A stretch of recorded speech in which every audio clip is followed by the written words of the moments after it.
Welcome to the Scene Snobs Podcast. Welcome to the Scene Snobs Podcast, everybody. I am your host, Mick Manhattan, joined as always, not always, but most of the time, by my good buddy, Sir Sturdy. What's up, buddy? Thanks for joining in today. Of course, man. How's it going? Good. And if you want to follow us or listen to this, you can go anywhere down here, but I have to remove that now because we have another very special guest for you. And his name is Travis Kelce. All right, come on down, Travis Kelce. Oh, wait, sorry. It's the worst damn gamer ever. So. It's funny, for a second my heart dropped. I thought I was off. I was like, wait, I thought he said I could come on. I just hopped on. Like, all right. This is Taylor Swift's new boyfriend, Chris. Chris, tell everybody, what is Taylor Swift like? She's great, but something tells me I'm gonna have the same fate as everybody else. She's gonna drive me insane and make me write a love song, hoping, praying she comes back and crying about it on social media for the next year. Now, what do you think her love song will say about you? I can't say that on the air. my volatile Puerto Rican man. That's gonna be the name of her song. Oh shit! It's better than her song for me. Sad old fat white guy who I didn't date and just want to sing a song about because I saw him on a stream. Wow. My boyfriend's pedo mustache is better than your face. That's the song she's gonna sing about me. That mustache is wild. Jesus. Well, wild. That mustache is wild. He's back with you guys. Very defining mustache. You should talk.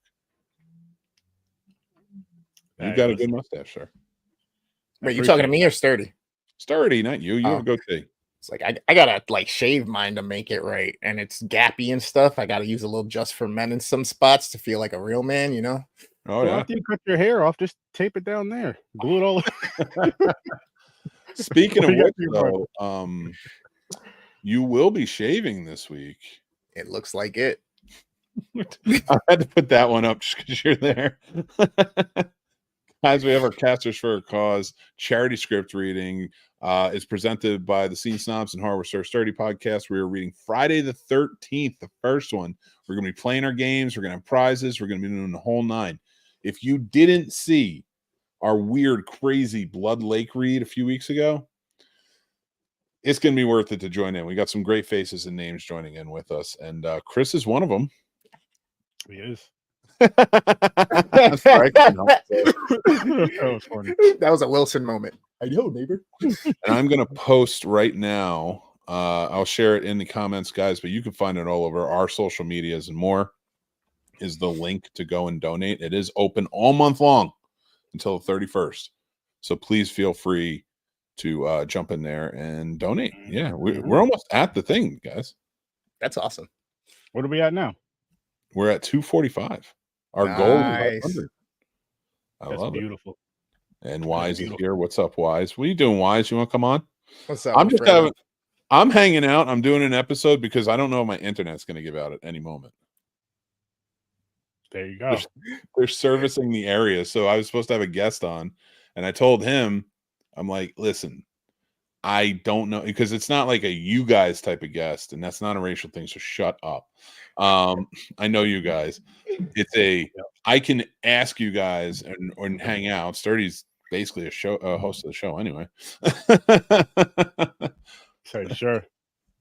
Sturdy's just like, dude, I just want to play video games and not talk to you. Why are you doing this? No, that's worse than not me. I want to watch horror and not talk to you guys. He wants to play games. Well, what have you watched so far? Let's start there. Let's go with the where we're at with Halloween. Sturdy, you watched a lot. Yeah, I did, and I dropped my Halloween video earlier. I watched that Spirit Halloween movie. Ooh, been wanting to see that. Okay. It's decent. If you have children, watch it with your kids. I'll say maybe around. No, it's not that bad of a movie. I'm just saying it's like that age range to where I can see some kids grasping onto this movie and liking it forever, like we do for some horror, like how we do for Goosebumps or stuff like that, and just liking it down the road if it catches the right kid at the right time, the right age, all that shit. But I think a handful of kids will really enjoy that. But it wasn't I bad. liked it. It wasn't bad.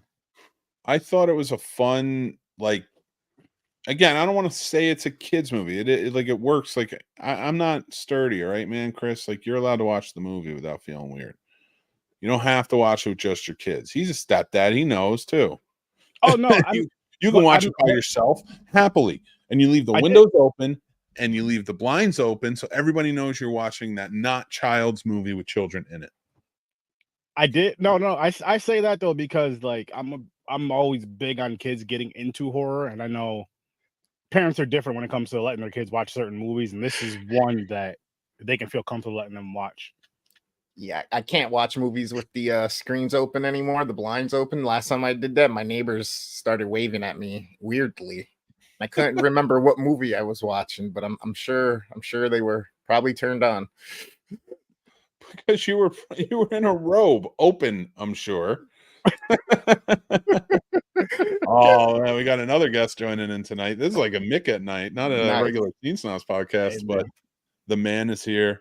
Wize, what's going on, brother? Welcome on. Welcome. Hey, what's going on, guys? How y'all doing tonight? What's happening, brother? Do you know Sturdy and do you know Chris? No. Well, Sturdy, Chris, Wize, all meet each other. Congratulations, you've all met awesome people. Nice. There you go. That's the best way to do it. There you go. I know he was on the casters a couple times, and we were just on different parts of those casters. Well, Wize, what are you doing Friday? Well, now put you on the same time. This week I can't. Actually, my aunt services this week, so. Oh man, I'm sorry about that. Yeah, sorry for your loss, dude. But we get it, man. And you're always amazing with the casters for a cause. How much help you put in, so we always appreciate everything you do. And go check out every one of their shows, all their channels. If you're not following them, I will make sure to link everybody else because I did not know Chris and Watts are going to join, but they will be there. So make sure to go check that out if you're watching or listening. Yes.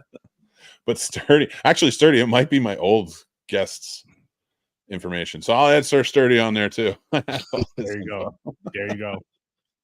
I love it though. But so guys, I had planned and I wanted to bring up to you, but before we get to that, I want to ask you guys one question. Like we were talking about Halloween and getting into that whole idea of it. What are some Halloween movies that people push that you cannot stand? Like you're just like, why is this a thing? Why do people like it? I'll go first to start it off, and I know it's right up there with The Sound of Music. I know what I'm going to catch for this. Oh, so he's going to love it. That means he loves it, guys. No, I don't. I've never been a fan of this movie at all, and I don't understand why people are so gung-ho about it. I get why people may like it because of the whole Halloween aspect, but it's Hocus Pocus. Oh. You know what? And that's what I was thinking. That's what I thought you might say. That's what I was thinking for myself to say was Hocus Pocus. Like, it was cute and cool when we were kids, but now it's just like, was it really that good? I wouldn't mind that being done with an adult tone behind it. It kind of was with this, and I'm not gonna lie, I thought the second one was better than the first. Mm-hmm. You know, kids were more realistic in the second one than they were in the first one, and I was that age at that time. I was like, this isn't real. First of all, that guy's not taking my sneakers. I'm going to throw him against a gravestone. I may lose, but he's getting hurt. So watching movies like that, but I love to hear what you guys think. What are some other Halloween or specials? We can go movies, TV shows, specials. Yeah, mine is definitely Hocus Pocus. Are the ones that stand out there because it's just, I don't know what it is and why people get so excited about it. It's like the pumpkin spice of the season, which is also terrible. I fucking love pumpkin spice.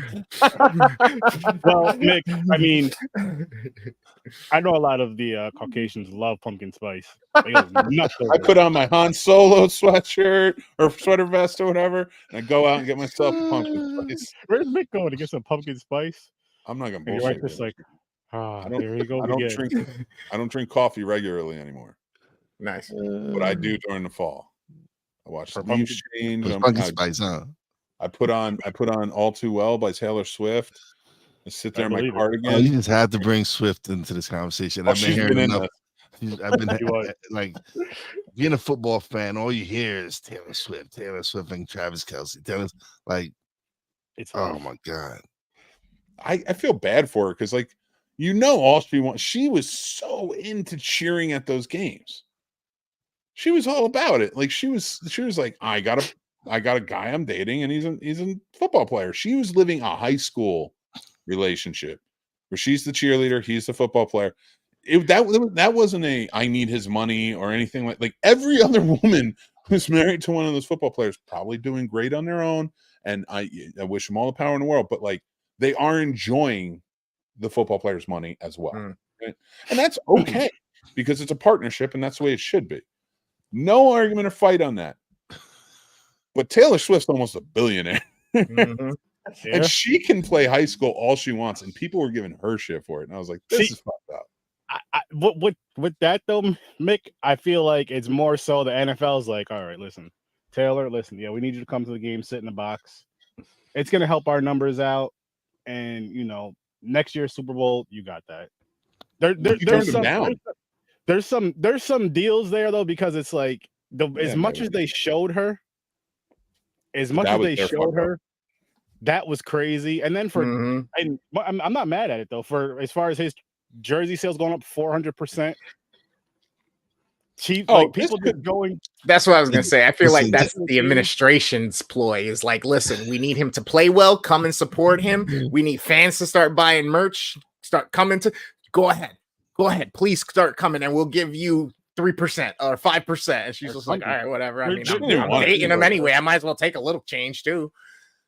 Dude, yeah, and she'll feed the homeless with that shit. Oh, she's listen. He's benefited because, like you said, his jersey sales, and the NFL has every team that's playing right now against the Chiefs is benefited because the Jets tickets went up 40% when the Chiefs went to visit, which is this a couple weeks ago.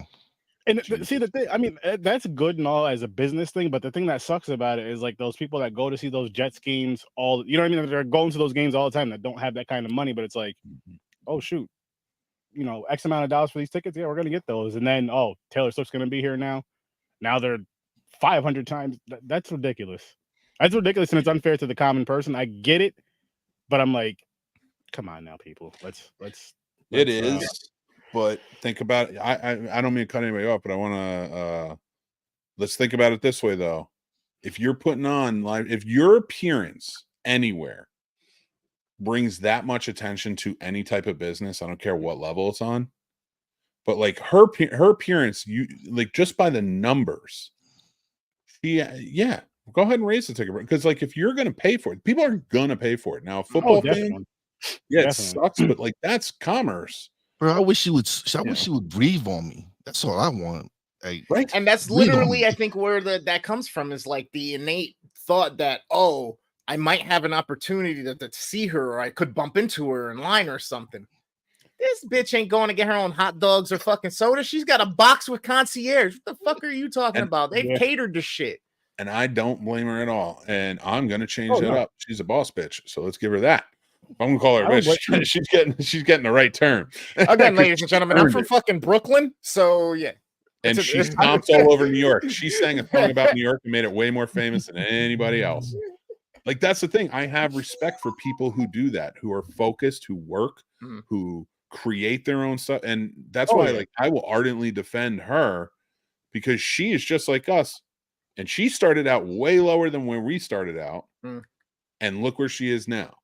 And she did it on her own. Listen, Taylor Swift. Here's what Mick is trying to do. He wants you to come on the podcast. She ain't coming on my podcast. She ain't gonna do that. I know my limitations. No. He'll get Taylor Drift. So Mick, I'll get trailer drift. So you have two Brooklynites on your podcast on your show today, huh? Yes, sir. Yep, you too. I can't wait to see that episode of your show, guys. Oh Jesus. It's going to be the best episode ever, and I will watch it. Because it's just they're fun personalities, and sturdy too, man. Me, I dream about Taylor Swift and wearing my cardigan and drinking my pumpkin spice. I told you. I mean, hey, that's what you want to do. I'm not mad at you, man. And listen, I'm not trying to overly defend Taylor Swift. I do respect her. I do respect what she's done for her business and what she's built. She's built her own franchise. Brand. Yeah, she built the No, brand. Don't get me. I respect all that. No disrespect to you, Taylor Swift, because I'd love for you to come on Horror Research 30 or Popcorn and Pints. You're always welcome. Doors are always open. Nicolas Cage, not you. But like when I'm going to watch football, I don't want to hear about Taylor Swift. I don't want to hear about anything but the games I'm watching. Don't worry about it. The 49ers are fine. They have all ugly people on their team. We're there for the sweaty dudes fighting over a little ball, okay? The 49ers are 5-0, and we just smoked the Cowboys. That's all I got to say. This is where the season turns. That's not saying much. That's not saying much. Michael Parsons, again, you didn't do anything. You ran your mouth to my Niners, and your stats show nothing again. Just sit down, please. Just sit down. I do gotta interject something though. Mm-hmm. Y'all haven't won anything just as long as the Dallas Cowboys, though.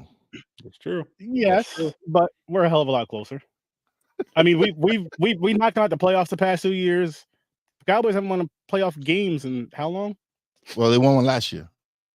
Oh, one last year. Okay, that's cool. Okay, I think Prescott has your whole team idolizes a bunch of greedy pricks that went into a mine and started killing each other over these little rocks that's everywhere. So I don't think they idolize the 49ers. I don't think my team knows who those people are. And that's why Taylor Swift won't date them. They're not. She'll date somebody on the Chiefs. Oh my God! Could you imagine it? Oh God! But it's funny. Going to be changed. It's funny his whole look now, right? Because before he looked, and now he looks like a state trooper. Like when you look at Travis Kelce, he looks like a state trooper. He does look like the guy who turns his body cam off. Wow! No, he went from being invited to the barbecue to people just no. Until you get rid of that damn mustache. In fairness, he's not invited to the barbecues when he started dropping passes too. Oh, I'm not going to get the point. Don't blame it on the potato salad now. I mean, dropping passes that happens. That happens with that mustache. Maybe on the 49ers. Every team. Maybe it has something to do with Taylor's poom poom. Who knows? It's probably bedazzled in magic. Yeah. like it's just a talent that just comes. I'm just getting weird. It's getting weird. I always forget if she does Shake It Off or not. Does she do Shake It Off, or does Katy Perry do Shake It Off? She does Shake It Off. She does Shake It Off, and every time she sings that song, so much talent falls off. Another pop star is born. Wow. But Travis Kelce, every time he shakes it off, Cool, he needs to shave it off. That's what she needs to sing. Tell him to shave that shit off.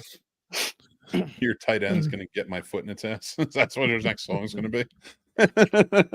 Well, that's her next album. That's her next album. If they ever break up, No, her next album is titled "Forget About It, Chief."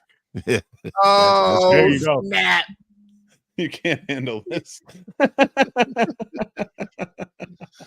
Listen, as somebody who did go to her concert this summer, I will say this: it is probably the best concert I've ever been to. And I'm just saying that from a live production standpoint. Like, it is. You're not the only one who said that. Someone else said that. Forgot his name. He's a comedian, but he said that was one of the greatest concerts he ever went to. There was never a point where you're not, like, even when I was sitting there for like 3 hours by myself because my wife is off doing the Geek thing with other Taylor Swift fans and buying stuff. I'm just sitting there, nobody's around, but she still had music videos playing, short films, talking. She actually did interviews to put on. So you could be there for 8 hours and there's always something. Nice. You're never not entertained in some way. So thank God, because I hate fucking going to football games because my legs just don't fit. But I could sit there for 8 hours and at least just something always happening. Like, I'm never bored, just staring at a screen. So I give him credit.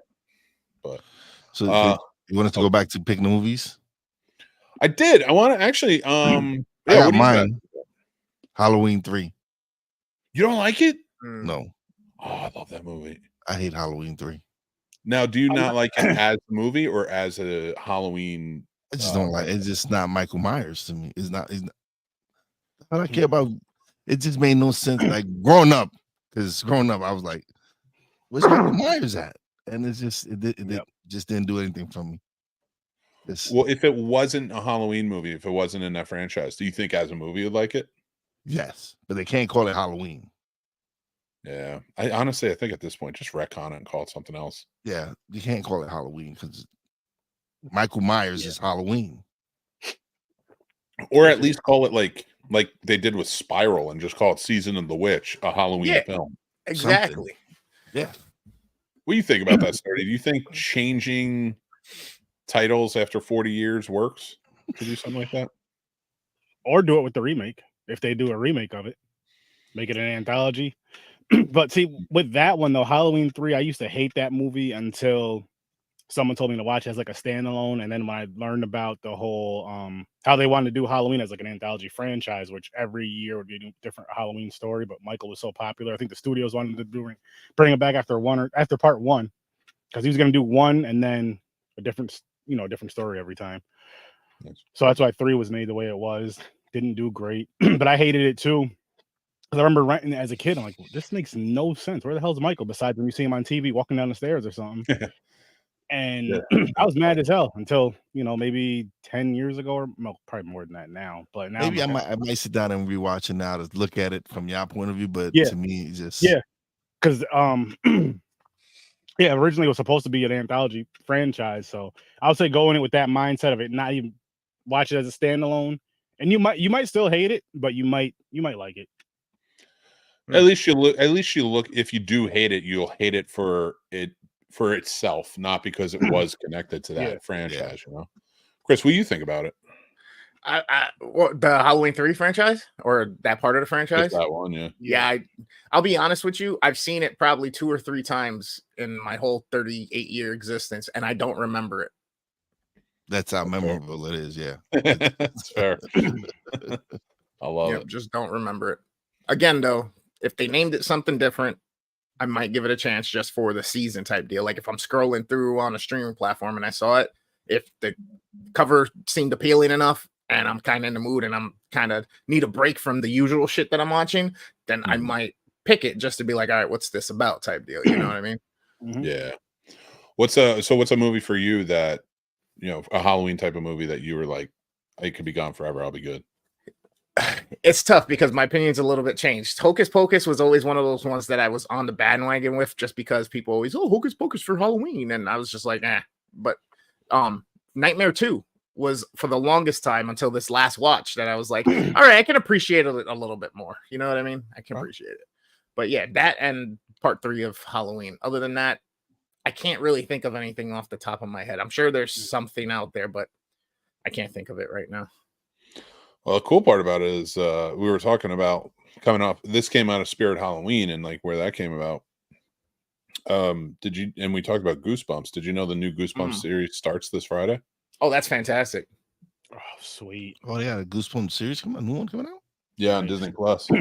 So that might be nice. It might be cool to update it a little bit. I didn't mind the movies as much. A lot of people complained about them. I thought they were good, like, again, not kids movies, but like good for the family. I differentiate kids versus movies. Yeah, like Air Bud is a kids movie to me. Yes, but like Goonies is a family movie. I love Goonies. That's another thing. Like, why can we love? Is it because we were kids when it came out? Can we love Goonies? So unapologetically. But then it comes into like something like Spirit Halloween or whatnot, and we just were like, I don't know, it's good for kids, I guess. Like we don't seem to fall in love with them again. You know what it is? I mean, 1, yes, because of the age, but 2, Goonies is just a better movie. It's a better movie, has a better story. Like the Spirit Halloween movie could have been better. It could have been a hell of a lot better. It could have been a hell of a lot scarier. I feel like it was kind of like once the kids got into the store, it felt kind of rushed with some things. I thought they could have taken their time, like really had them going through certain things through all that whole when the spirit or whatever is taking over the things. Like they could have did that. They could have dug more into that. Somebody could. I know they weren't going to kill anybody off, but somebody could have at least got hurt. You know what I mean? Like just something more of like a. There was no. And again, it could be because I'm an adult too, but there was no like worry. You know, you watch a horror movie or something, you have like that little bit of worry. There was no worry in this movie for me. But again, if I was a kid, maybe, or if watching it with kids, nieces, nephews, or your own children, or whatever, that are a certain age, get off of their feeling, it may make you enjoy the movie a little more, in my opinion. Yeah. Just because of how they enjoyed it or how they got from it. They're just like, yeah, it was a good time, blah, blah, blah, blah. The kids loved it. They were scared or whatever the case may be. But I think the biggest reason, just because it was honestly Goonies was just a better movie.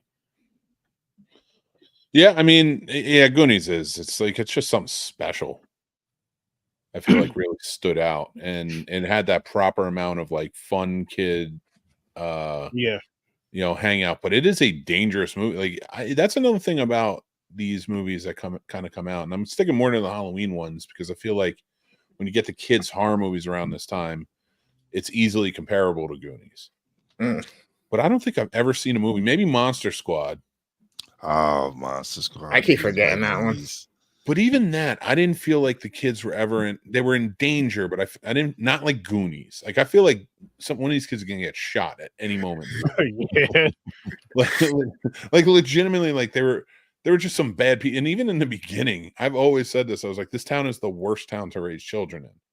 There's a police chase going on. Everything's like falling through the cracks. Like it seems disturbing to say for sure. But yeah, man, it's like movies like that, like when they just don't seem to live up to Goonies. So is there anything you can think of that stands out? Like I really can't think of it. I'm trying to think of other kids movies that really stand. Maybe Little Giants. But that doesn't count for Halloween movies. That doesn't. Yeah, I was gonna say. Yeah. But there's good kids movies, but as far as like that are like Halloween, Sandlot and Little Giants always come to mind. Sandlot is one of the greatest. Sandlot. The Sandlot. Yeah. Sandlot's probably bigger. I don't know. Wow, that'd be a good comparison. That'd be a good popcorn and pints, Sturdy. Sandlot versus we did Sandlot recently though. Oh, did you? Okay, because I would say the Sandlot versus the Goonies. To see which one's better, which one you'd rate higher. But although the Sandlot and Little Giants would be a good double feature as well. I love Little Giants. Yeah, that would have been one of my childhood favorite little Halloween movies that I wish. I don't know if it's because I had a huge crush on Christina Ricci or not, but I loved the Casper movie back in the day. I knew you were going to say that. I was going to say I haven't seen those in years. And I like what was Ghost 3, right? I don't know. I only know the first one. No, Casper. Well, is there 3? No way. There's not. Well, there was some that went directly to the movies. They were more direct to video. Oh shit, he's not wrong. There's like 5 of them. Yeah, no, they didn't show up in theaters. They were direct to video type thing. It wasn't really like the Casper. The original was in the theaters. Casper. I remember the first 2. Beginning. The last 3, I have no clue. Casper Meets Wendy, then Casper's Haunted Christmas, and Casper's Scare School. Casper: A Spirited Beginning. Is that his murder? Is that what we're trying to figure out? An origin story might have been. You know what? Well, let me tell you, Wise. When a ghost has an origin story, it's not going to be pretty. That's a horror movie. Yeah. Imagine seeing Casper as one of the ghosts in 13 Ghosts. Let me out of here, man. Let me out. I really enjoyed that movie, 13 Ghosts. I went to see it in the theaters. I watched it earlier. It was on AMC. I this time of year, AMC just plays. Number horror movies, yeah. But I just leave it on. I just so I can walk out of the room and walk in. And the cool part about it is my kids are old enough. It's at a point where they don't show, they cut a good amount. So like I don't really have to worry. Like if it's something really bad, if they play Saw, I'm not going to leave it playing. These kids are going to lose their minds. But like right now it's Halloween H2O. It's just playing and I'm just sitting here. There you go.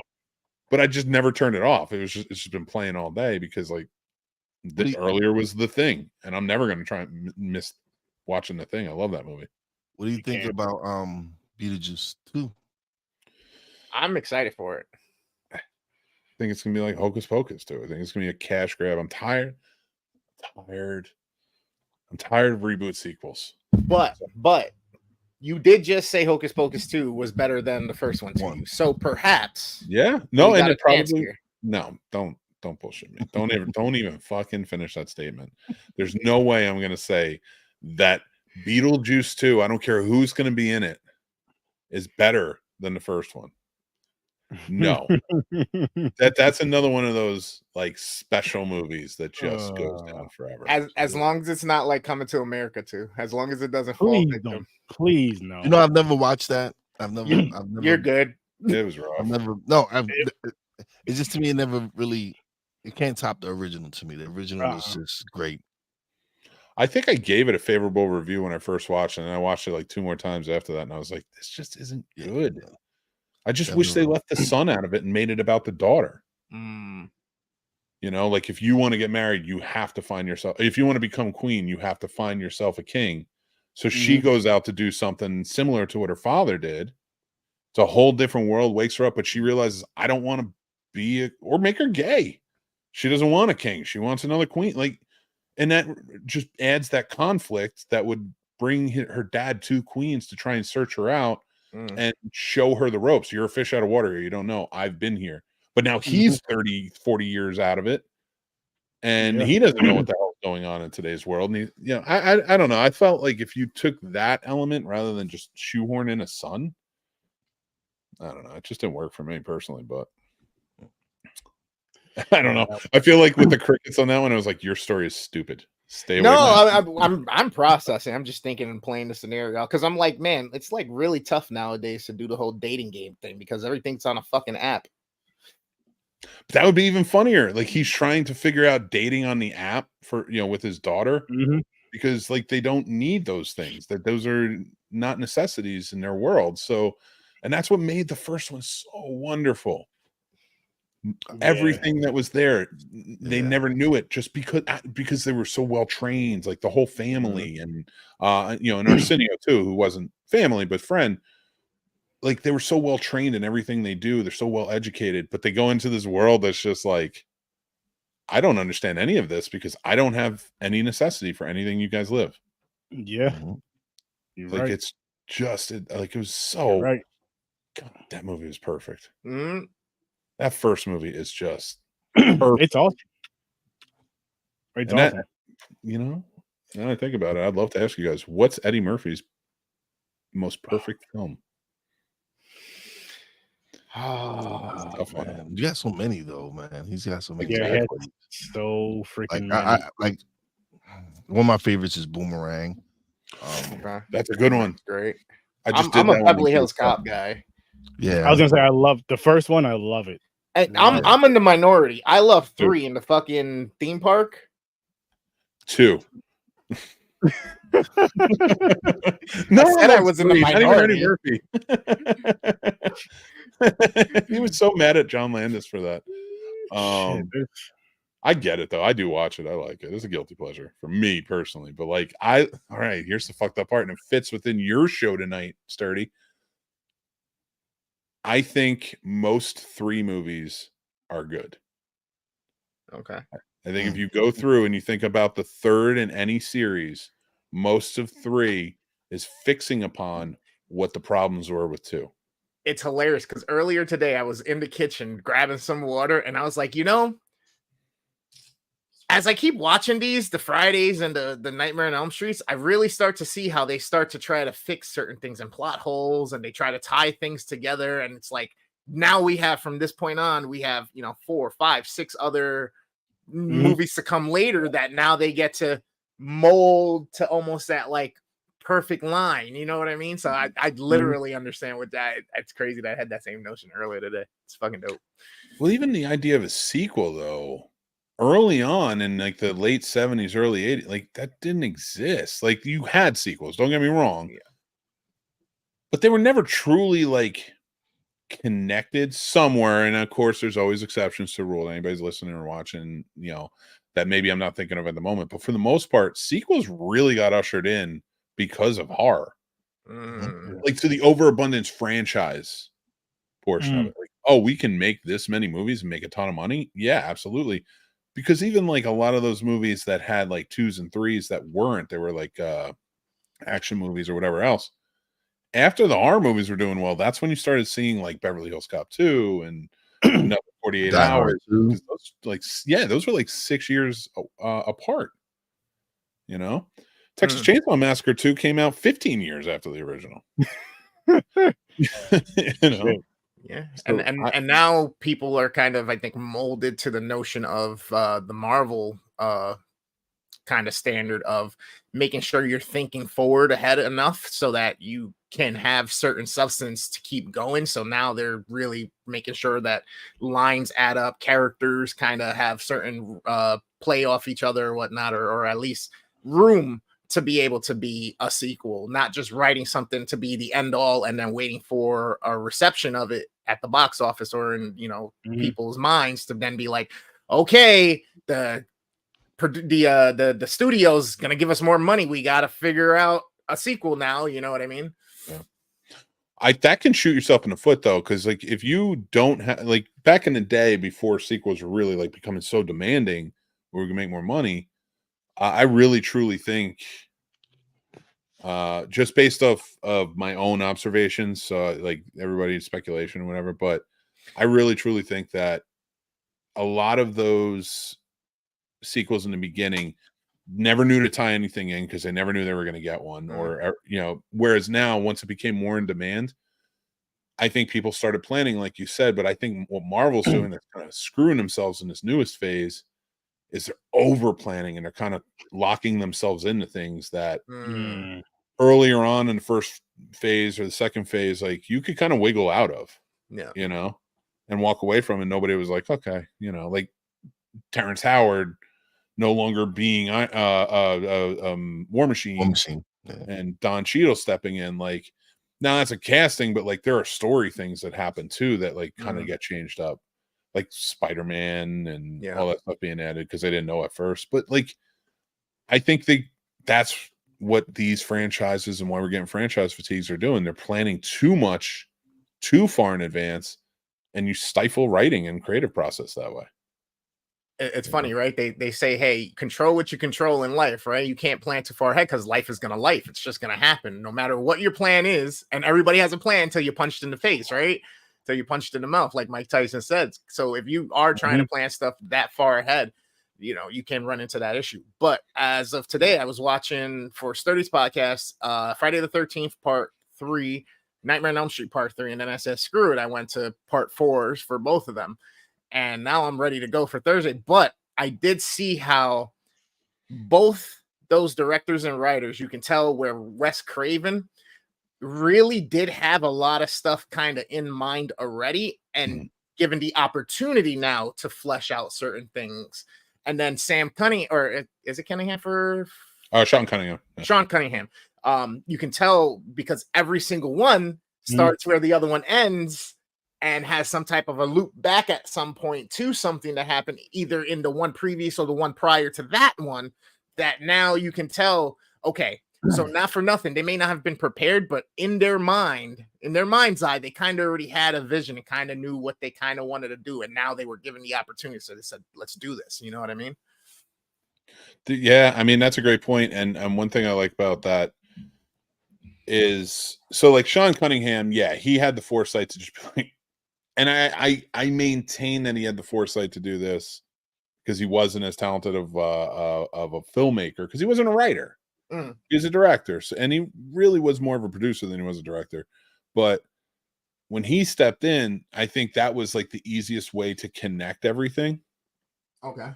And, you know, just like, let's pick it up like the next day or whatever, or figure out. Whereas like somebody like John Carpenter, who wanted to tell different stories and didn't want to be like bogged down, like he told them, he's like, do not do the second one. I know Friday the 13th did well.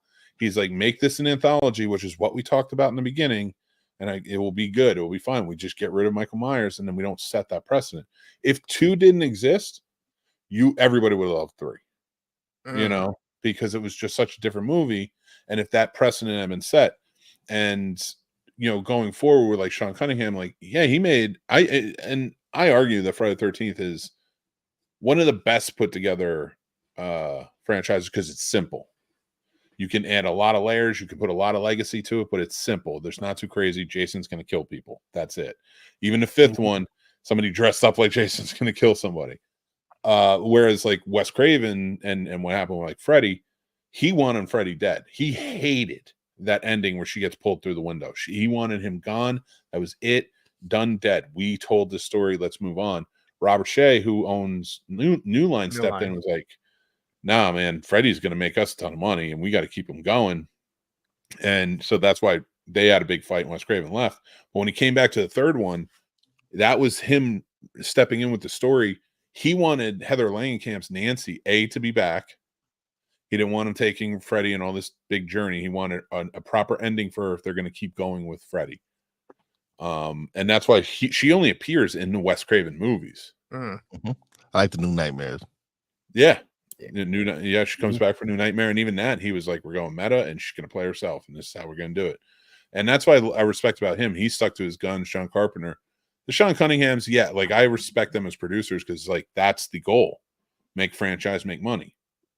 And he did that before when a lot of people weren't doing that. So like I give him a lot of credit and being able to see that and kind of go with it. But I'll tell you, when it comes to as we're talking about like everybody and how they're picking up and like he was fixing it and maybe trying to breathe new life into this franchise that changed so much in that second one.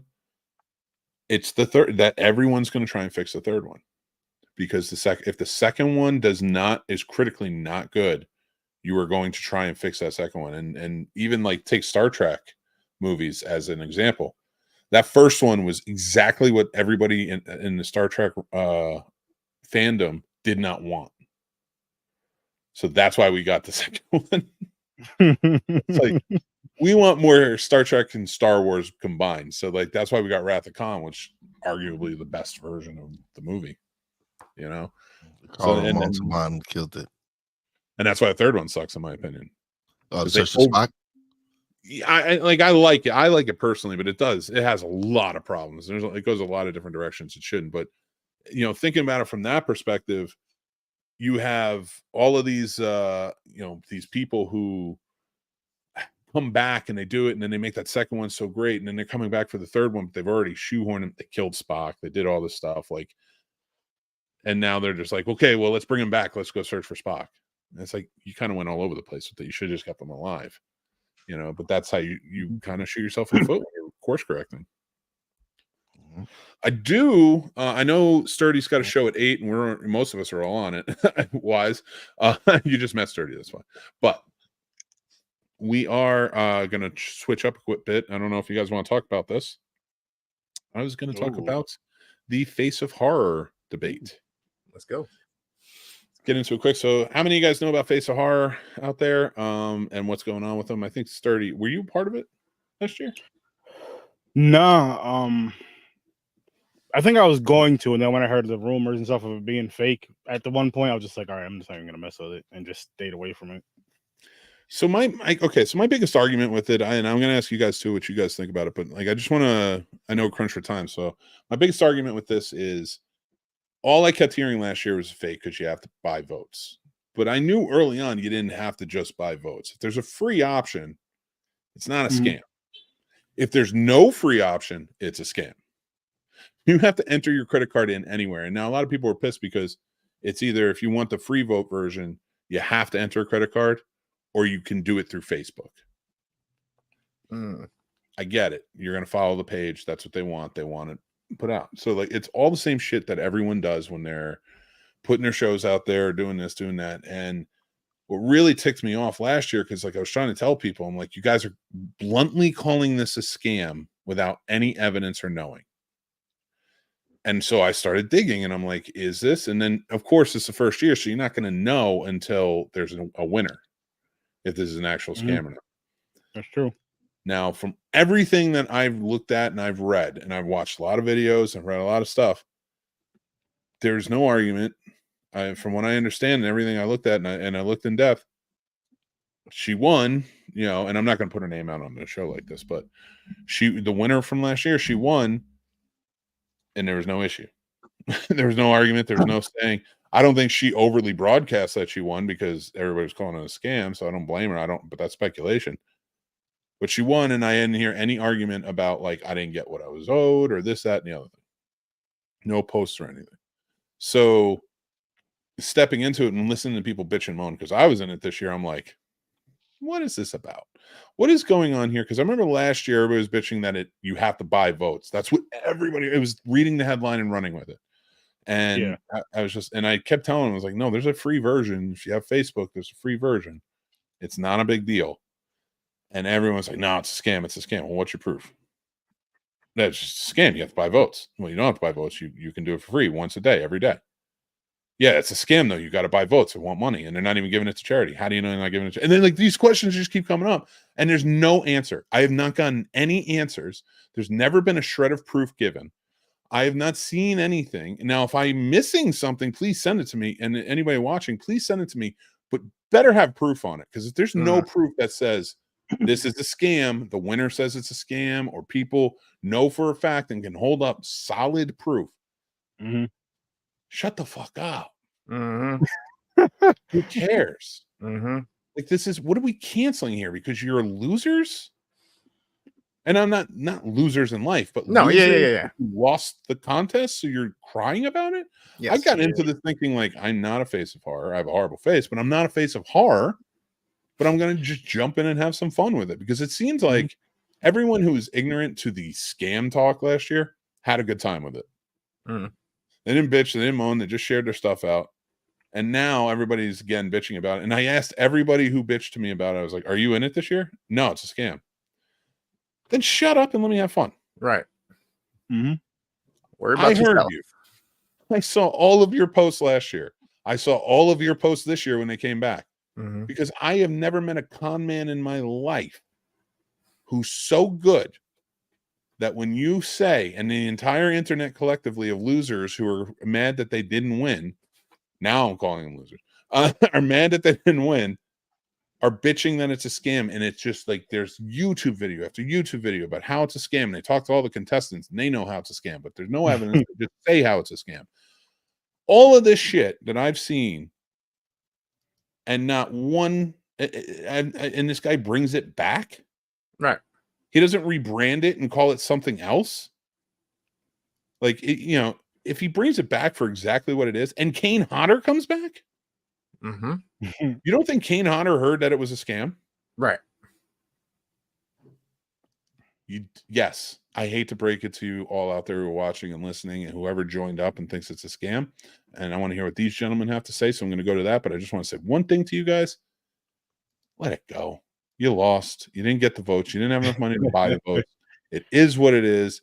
I will tell you this year, I did see that you cannot buy your own votes, because my wife tried to buy the votes with my card and it denied her. And I was like, So you cannot buy the votes.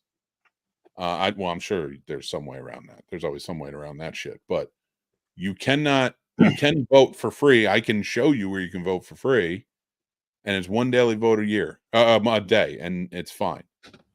Stop complaining, and just accept the fact that you are not the face of horror. Just like I'm not going to be the face of horror, gentlemen. As we wind down, I'd love to know what your thoughts on this are, or if you have any. I don't really have much. Like I said, after I seen that or whatever, I didn't do any digging or investigating, and then I just forgot about it till it popped up again this year. And I was like, I'm good. Yeah. I mean, do they claim to donate it to charity or anything? Yeah, they have a charity on there. It says this all goes to this charity. Okay. I don't have the name of it right off the bat, but I can pull it up right now. Somebody could have easily contacted that charity and be like, hey, were you a part of this? Did you actually get what you were owed or what they promised you of the winnings of the collection? That's one real simple way. You know what I mean? I know people can still fake emails and all that other shit, but either I'm sure there'd be somebody who's now just in spite, just to prove their point and make themselves feel right, would do some shit like that and just be like, look, I've generated an email from them that says they never received their payment. which again, and we're coming to, and this is the problem with where we're at right now with AI and video and all this stuff is like, even Elon Musk has said it several times. We're heading towards an age and an era where we're not even going to know if we can believe our own eyes anymore because of how good these fake videos are becoming and these songs and all these other things that are being generated by AI. So guess what? It's only going to get worse from this point on out, but yet you're going to be following another video and you're going to be wholeheartedly spreading some disinformation because you can't fact check that shit. Good luck. Well, I mean, even if you have somebody out there who aren't, I don't know, even if you have somebody out there who isn't giving all their charity money, unlike Cats for a Cause, which we do, giving all their charity money to the planned charity, it's still like many, if not all, charities do that. You know, all your big charities keep a percentage, a nonprofit, but they still have to pay people who work for it. They still have to do this, that, and the other. I don't know what the face of horror office looks like. Right. It seems pretty well put together. You know, I'm not saying it might be 2 or 3 people. People still donate to the Salvation Army. That's true. And I mean, even now, just typing in, and again, I'm not going to say her name on there, but like, even now, I typed in her name and Face of Horror, the winner from last year, and like news articles are popping up. Do you think they didn't do their research? I don't even know what you're talking about, but the Faces of Horror thing. Yeah, it's yeah. I'll pull it up so you guys can see it, and then I'm gonna switch gears to the final segment because I know Sturdy, you got a show at 8, and I don't want to keep you. Yeah, I gotta go set up in a minute. So this is, and even Kane Hunter doing videos for it. You know, like, you know, this is the Face of Horror. You might have seen a bunch of it out on Facebook and whatnot. But you know, so it's a contest. Yeah, it's just a contest. People vote for you. You ask people to vote for you. They can do a free vote daily on through Facebook, or they can use their credit card just to vote for free, is what they say. Right. Or you can buy votes and all the proceeds. Well, I don't know the certain percentage, so I don't want to say all the proceeds, but proceeds will go to their charity that they've chosen, which is, I don't want to stop to look at the name of it. Oh, it's the Andrew McDonough B+ Foundation. And it is proud to support the B+ Foundation to aid their mission to provide financial assistance to families, fund childhood cancer research, bring awareness to the fight against childhood cancer. And that's where it comes in, and that's where I'm going to kind of end this. Most people, and not putting this down, I'm not trying to be, you know, put society down as a whole, but individually, most people, when they lose something, don't give a shit about charity. They're just self-absorbed in that loss or whatever's going on, or the fact that they may not get something they want. And then collectively, when you're on social media and some of those people are saying this is a scam because I'm not going to win, there's your problem. That's true. What it turns out to. So that's in real life too. That's true. Shout out to the government. As close as social media has made us, it has also torn us apart. And that, my friends, is where I'm going to end the show with you guys tonight. I'm going to say goodnight to you guys, and then I'm going to do my mixed movie picks. But I will see everyone very soon. Wize, thank you so much for jumping on with me tonight. I really, truly appreciate it, brother. I love having you on. Man, I love coming on and talk. Since my podcast has nothing to do with movies or any of that stuff, whenever I get the chance to talk movies, I love it. So, well real quick, then, are you a huge horror fan? Yeah. Perfect. And then I got 2. We have my Horror Search 30 show, and then me and Worst Damn and 2 other gentlemen, Popcorn and Pints. We do non-horror movie reviews every Saturday, 2 movies. So I'm gonna get you on for those, man. I'll get your information from Mr. Manhattan. And I'm sure you two. Where are you guys from again? You said Brooklyn. You don't know. You don't know. I'm from Brooklyn, but I live in Pennsylvania now. I'm asking that because I know how you New Yorkers and you city New Yorkers. All right, so it's different. You gotta understand something. Like, all right, you understand the difference between a Brooklynite and a New Yorker. Because when you ask us where we're from, we don't say New York. We say we're from Brooklyn. Regardless, whatever you say, when you ask us where we're from, we don't say we're from New York. It goes, we're from Brooklyn. And so that's the difference. That's like when you say New Yorkers, like we're Brooklynites. We're different. Yeah. And yeah, I got to see these two on a show, Mick, together. You're right. It's gonna be amazing. We'll make it happen. I love it. But so yes, check out the Stuck in My Mind podcast with Wize, who's hosting. He's fantastic. If you're listening, it's linked already. But if you're watching live, it's not linked yet. It will be though. Horror Source 30 podcast. We're going to be on there tonight talking about Nightmare on Elm Street Part 3 and Friday the 13th Part 3 because he's continuing his Freddy versus Jason franchise rewatch, and we're having a good time with it. And my buddy Chris here from the Worst Damn Gamer Ever. He puts on great streams, and you are going to have a lot of fun hanging out with him. So go check them out. Go follow everything down below. I want to thank you guys so much for being on tonight. And, just thank you so much. You guys are amazing. Welcome. Anytime, man. Thanks for having me. Yeah, absolutely. But I'm going to let you guys go, and I'll see you guys in a few minutes for the thing. But I'm going to give my mixed movie picks, so stay tuned, everybody. Peace. Yes. Peace. All right, it goes. Peace. All right, guys. So here it is. My mixed movie picks. That's right. I am super excited about this one. Oh, let me pop that up there so you see it. Mixed movie picks, everybody. I'm back again with another episode. So thank you so much, whether you're watching this on the Scene Snobs, listen to us on the podcast, or you are watching this as a clip. Go check out the full show. It's fantastic. All right, everybody, let's get into it. So last week, my pick was from 1977, and that was Orca. Here we go. Orca. It's a good movie. Go check it out. It's a Jaws ripoff. It's weird. It's crazy. It goes all over the place. I did enjoy it though.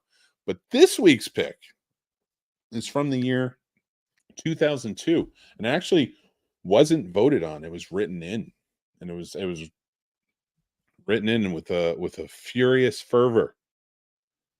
And I went with it, and I ran with that one. And the person who wrote it in is probably not going to like my choice, but I'm going with it, and I'm standing by this one.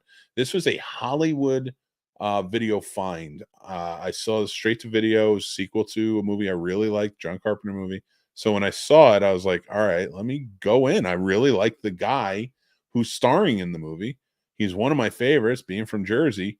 And that is this week's pick from 2002. That is Vampires Los Muertos, starring John Bon Jovi. That is right. Bon Jovi plays the character, the vampire hunter this time around. He is joined by his team. I think it's a fun movie. It's weird. It's out there. It's not as good as the original. Of course, John Carpenter's a genius, and that was fantastic. But I thought they did a good job. Like it wasn't, all the way out there, but it was a fun little vampire movie with a cool little vampire hunter, and you got to see John Bon Jovi in it. That's my pick for this week. It's from 2002, Vampires Los Muertos. Go check them out. I absolutely enjoyed this movie, and I would love for you guys to check that out as well. But these are the picks for next year. We got 4 years ready to go. You're going to pick on our Discord or over on our Snobs Nation Facebook group. Let me know the year, vote in the comments, and we will pick out a movie from it next year. So it's 1944, 1959, 1989, and 2004.